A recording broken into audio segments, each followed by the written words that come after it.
So yun po no, what's up sa inyo mga pangat, magandang umaga, tanghali, hapon, gabi, kung anong oras nyo man to napapanood. Shoutout nga pala sa buong mundo mga pangat.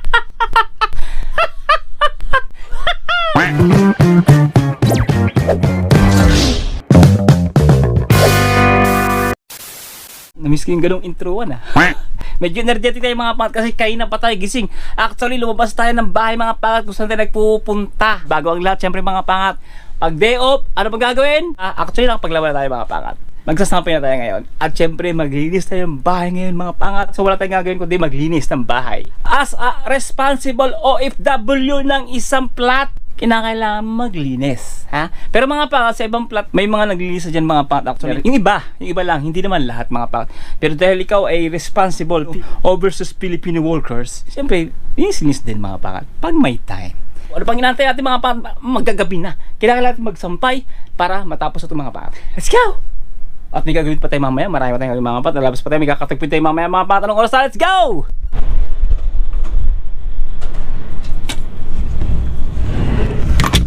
Yung mga pangat, nakapagsampay na tayo. At hindi yung mga pangat. Ang gulo mga pangat. Tinagal ko yung kunti ng mga pangat, nilaban ko muna para tapos babaklasin natin mga nagpapalit tayo ng bedsheet. Lahat, linisin natin yung mga pangat ngayon. At yung CR at yung lababo para maging busy tayo mga pangat sa araw na ito. Actually mga pangat, kaya ako nag-gel clinic ngayon. Kaya ako nagbabaklas, binaklas ko lahat. Nakawawala kasi yung team pangat kong isa, yung black. Team pangat shirt na black. Yung ginagamit ko lagi. Kaya minsan, gamit na ako ng ng yung kamay lang sa likod.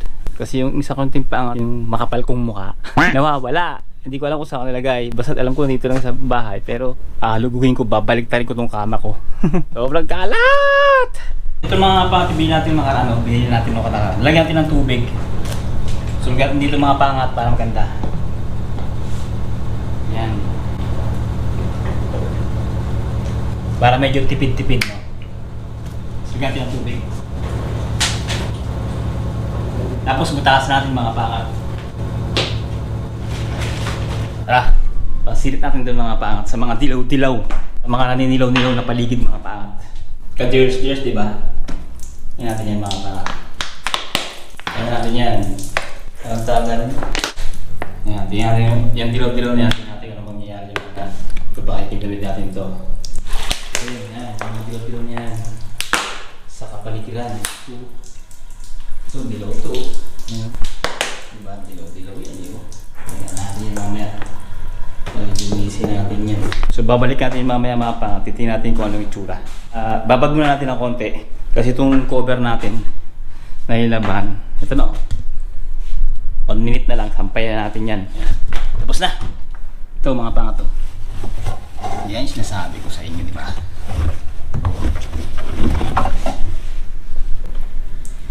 Yung parang payong. Nagbablog kasi ako mga pangat. Nakikita ko madilaw-dilaw. Yan, dilaw-dilaw yan. Yan, natanggal natin yan. Tingnan natin yan. Yan. Tingnan natin kung effective ito bilhin natin mga pangat. Yan. No. Yan. Actually, namuti na. Puputuin natin yan. Mamaya. Yan. Tayo palampasin dyan. Dilaw yan o. Yan. Kukuha natin ng pangkuskus. Siyempre mga pangat, nag-gloves na tayo for safety. Ang problema, wala tayong brush. Pwede na ito siguro. Hindi natin, ito muna unahin natin. Tapos tapo na natin ito pagkatapos. Let's go! Bisa na natin!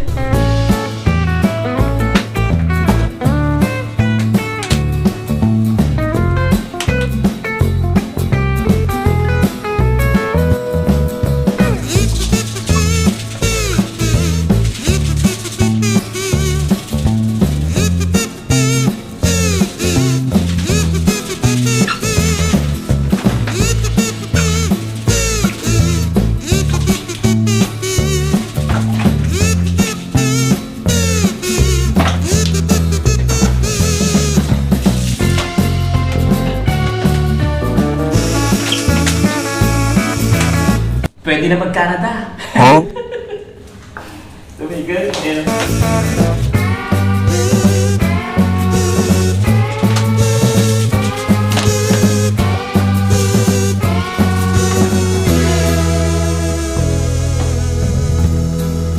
So yun mga pa, tapos na! Hindi man siya ganun ka-tindi mga pa, pero at least nabawasan. Diba? Mga dilaw-dilaw dyan, bawasan ng konti. Diba? Kaya madilaw na madilaw yan dyan yun. Ito parang nabawasan sa lalim. At least, ano na siya, presentable na tingnan. Kusina naman tayo.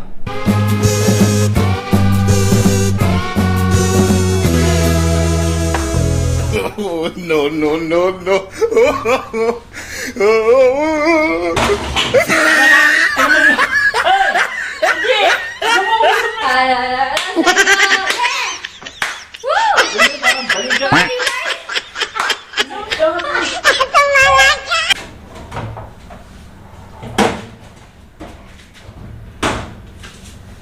Huwag mo na gawin. So yun mga pangat, malinis ng CR, ha?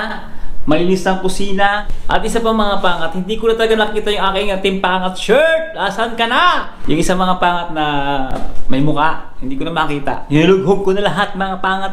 Nung ating kama, binalibaliktad ko na lahat. Wala talaga. Kung na-misplace natin yung mga pat-tapat, nakita ko na yun. Ay, nasaan ka? Magpakita ka!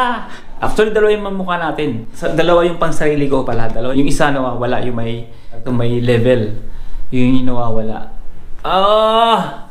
Yeah, ang suot ko lagi. Minsan nakita niyo, di ba? Pero minsan sinusuot ko yung isa, yung team paangat lang. Yun yung design ni Prinsesa mga pangat eh. Yung team paangat lang. Kasi walang mukha ko. Kaya dalawa yung pinagawa nating t-shirt. Yung may mukha ko tsaka yung wala. So, yun ang nawawala, yung may mukha natin. So, kaya yung puti na lang sinusuot ko minsan, no? Anyway, tara, let's go! At ngayon nalabas tayo mga pangat. Dahil may bibilin tayo mga pat na napaka-importante. Napaka-importante niya mga pangat. Sa biyahe ko mga pangat, lalo pagpapasok ako ng trabaho. Dahil mga pangat kinuha o nawala, ewan ko kung anong nangyari doon sa akin, pambomba. Kaya bibili tayo ng pambomba mga pat. Alam nyo saan? Let's go! Dilim mo. So mga pat, dito na mga pangat sa Gift for Less. Yan o. Pasok tayo, let's go! So diretso agad tayo sa bike section. Alam talaga may bike section, hindi ano. Ayun no. Only 4 dirhams. Ngayon may tatago natin to sa ating bag kasi mga pangat yung dati mahaba yung nakuha natin eh. Yung parang mas mahaba dito ng konti. Hindi bago ako sa cellphone mag-vlog. Nasayan ako sa GoPro. Para kasi ang lapit eh.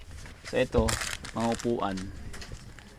15 dirhams lang pero hindi siya original mga pat. Siyempre ano lang siya. Ano. Hindi na lang ito kukunin ko mga pat kasi isa lang pala yung nipple niya. No? Unlike dito dalawa. Yan. Magkaiba kasi yung tira ng gulong ko. Kaya ito na siguro 7 dirhams. Okay sana to kung ano eh, kung dalawa sana yung nipple. Sayang, okay lang, ito na lang.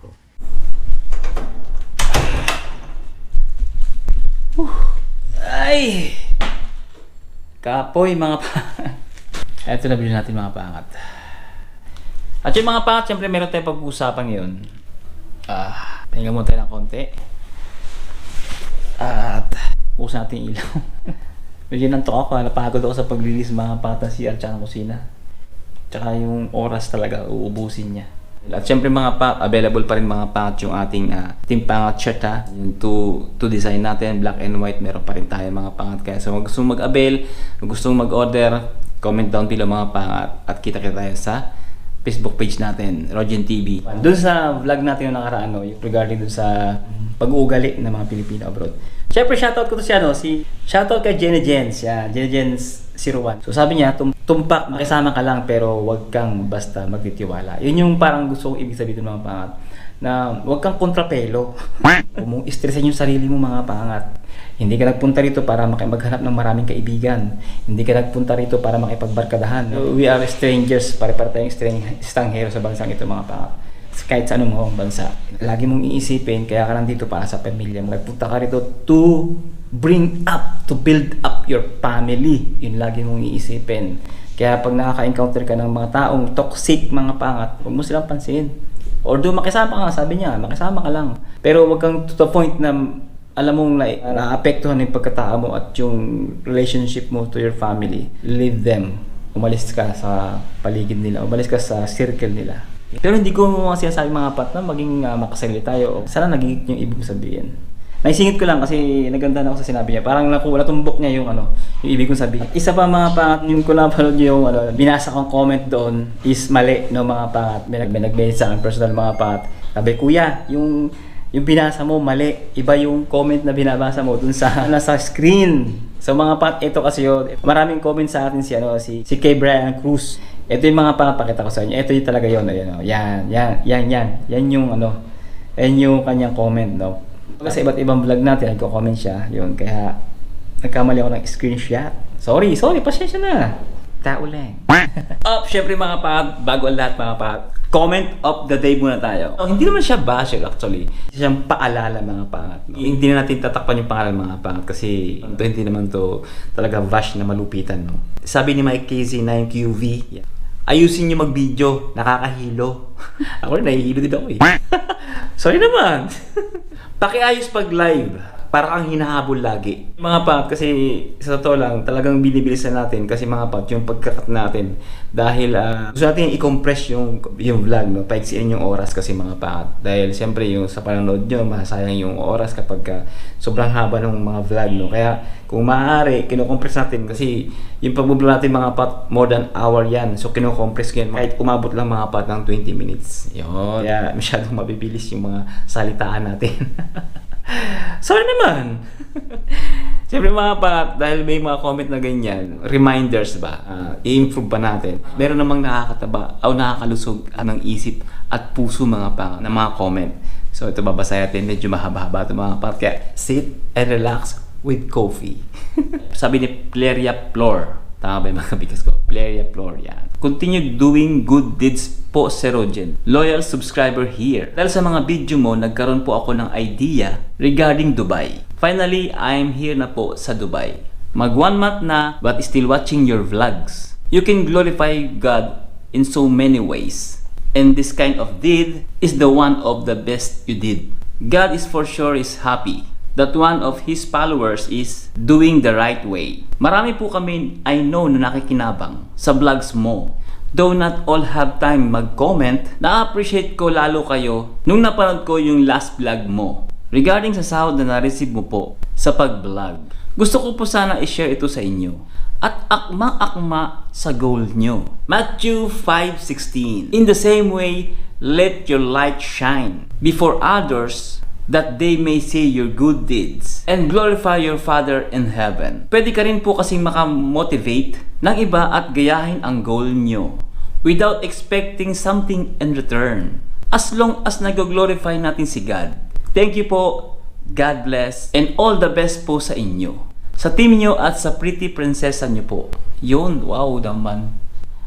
Ay, nakakataba ng puso mga pangat. Yun ang gustong-gusto ko mga pangat na mangyari, no? Na mag-glorify natin si Lord. Kumbaga, kagaya ng last vlog natin, no? Ang gusto ko talaga maitaas mga pangat, walang iba kundi yung pangalan ng Panginoon natin. Yung si Lord, no? Walang iba kundi si Lord. Kasi mga pangat, yun ang purpose natin no? To spread mga pangat, yung good vibes or goodness ni Lord, no? Kasi mga pangat sa social media, marami ng toxic mga pangat sa social media. Nandiyan mga pangat yung kalaswaan, nandiyan yung krimen, bad influence sa utak ng mga kabataan, no? I do these things mga pangat, informative na matulungan yung mga kababayan natin na makarating ng UAE, na ganito yung buhay, ganito yung reality, para yung expectation nila sa UAE maging tama, no? Hindi maging mataas at hindi rin maging mababa. Kumbaga tama lang. Same time, ginagawa natin itong mga pa. Pinapakita ko sa inyo mga pa na mapagpasalamat pa rin tayo mga pa. Sa mga blessing na natanggap natin, maliit yan o malaki. Yun, maraming salamat sa mga nakaka-appreciate ng vlog natin na ganito, no? Talagang sa kapurihan ng Diyos. Pero ang sarap sa pakaramdam ng mga pa. Akala ko hindi mapapansin, no? Sa ganitong klaseng subscribers pa lang natin mga pangat. 6,000 subscribers plus, no? Ongoing 7,000 nga at I hope na bago matapos ng mga taon mga pa na maging 10,000 subscribers tayo. Feeling ko, no, nagagawa ko yung goal, no? Nandun tayo sa direction ng goal ko, no, mga pangat na maipakita sa inyo yung kalwalhatian ng Diyos, no, na ibinibigay sa atin araw-araw sa kabila ng nangyayari sa Pilipinas, sa kabila ng kaguluhan na nangyayari, no, na parang wala nang liwanag, no, mga pangat. But still, mga pangat, sinasabi ko sa inyo, kapit lang sa Diyos, no, mga pangat, kapit lang kay Lord at andyan yung liwanag, mga pangat. Andyan yung liwanag. Kaya yun, Salamat sa mga naka-appreciate at sa mga medyo naguguluhan pa at medyo na hilo-hilo sa ating mga video. Pasensya na at gagawa natin ng paraan yan. At syempre mga pat, sagot na tayo ng katanungan ng ating mga kababayan o ng ating mga subscribers or viewers na talaga namang sumusuporta sa atin. Let's go! Sabi ni Malayan, 1317, Hi sir, tanong ko lang po, paano maka-apply ng waiter sa Dubai? Passport holder po ako. Pwede ba humingi ng tips para mapaangat din po ako? Actually, pag nandito ka sa UAE, mga pangat, napakaraming website na pwede mong applyan. Yan, mga pangat. Pero sendan nyo lahat yan. Search nyo lang yung job na gusto nyo. At gano'n lang kasimple, mga pangat. Andyan yung number 1 Indeed, LinkedIn. Ang gagawin nyo lang, send lang kayo ng send, send lang kayo ng send, send lang kayo ng send. Anywhere, anytime, send lang kayo ng send, mga pangat.